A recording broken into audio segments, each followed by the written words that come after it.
Bismillah, sekarang kita akan belajar bagaimana caranya membuat objek terasa lebih fleksibel dan mungkin terasa lebih dinamis sehingga tidak monoton atau terlihat kaku. Kita akan belajar bagaimana cara latihannya.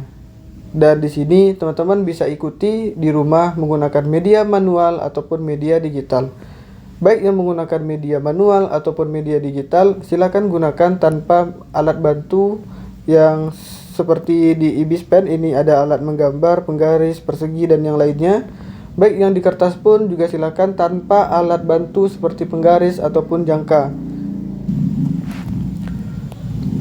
Karena salah satu metode latihan, ketika kita dalam kondisi belajar, maka mempersulit diri adalah cara terbaik.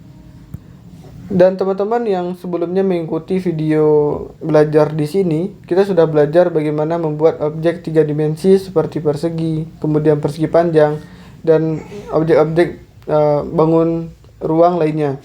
Nah, sekarang kita akan belajar mungkin bentuknya yang lebih dinamis. Salah satunya kita contohkan di sini. Saya menggunakan kuas pensil 2. Kita akan coba dulu dari bentuk persegi panjang.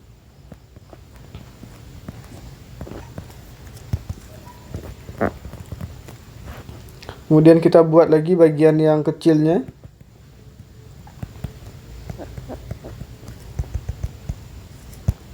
Dan kita tujuannya bagaimana objek yang A bertemu dengan objek yang B. Nah, di sini saya buat bentuknya terasa lebih dinamis. Dan nanti kita akan mengarahkan bagaimana garis itu dia bertemu. Di sini saya coret-coret dulu. Seperti ini.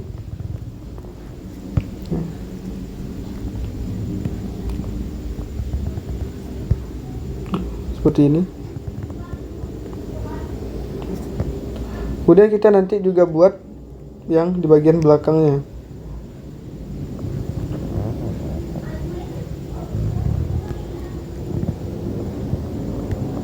Seperti ini. Berarti di bagian tengah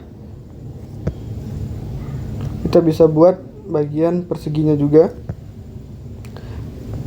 Kemudian di bagian sini juga.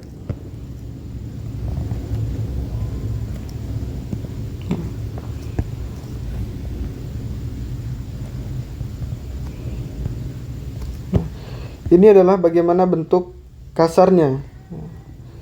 Jadi dari objek yang tadi, asal kita buat yang A, kemudian yang B, ini bisa terlihat bagaimana alurnya. Kemudian jika kita warnai secara real, oke, kita coba untuk perjelas.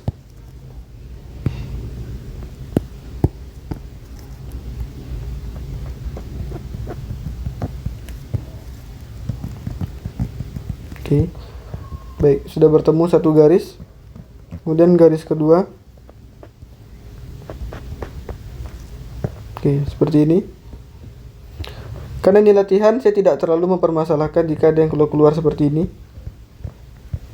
Karena kalaupun terlalu kaku, maka akan terasa tidak menyenangkan. Nah, di sini saya coba buat bagian belakangnya. Kita ubah warnanya jadi lebih transparan. Kemudian ini di belakangnya juga.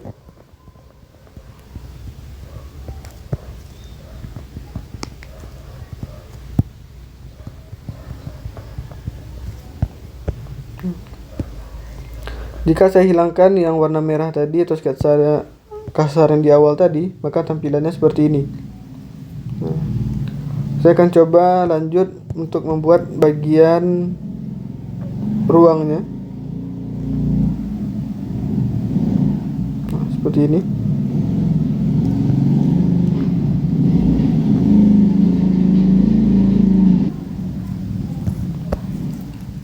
Kemudian bagian belakangnya.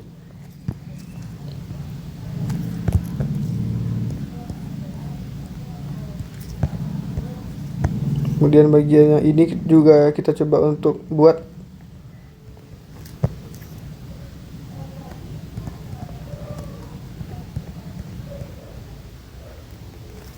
Nah. Pola belajar seperti ini akan melatih bagaimana kita membuat objek terasa lebih dinamis, sehingga tidak selalu objek itu terasa kaku, dan tidak selalu objek itu hanya lurus-lurus saja, tapi mungkin kita bisa membuatnya dengan meliuk-liuk ataupun pindah dari arah-arah yang tidak kita bayangkan pada awalnya. Nah, ini cara belajar. Nah, ini adalah cara belajar bagaimana melatih agar kita bisa membuat objek terasa lebih dinamis. Silakan teman-teman untuk mempelajarinya dengan membuat di media manual ataupun di media digital. Dan untuk objek seperti ini tetap caranya sama, pada satu lembar itu buat sebanyak-banyaknya. Tidak cukup satu lembar lalu selesai lalu ditinggal tidur dan kita berharap menjadi profesional. Dan tidak cukup juga dengan menonton video dari awal sampai akhir tapi tidak diikuti dengan praktek yang benar dan juga sering. Baik, insya Allah kita akan lanjut di video berikutnya. Semoga Allah mudahkan. Barakallahu fiik.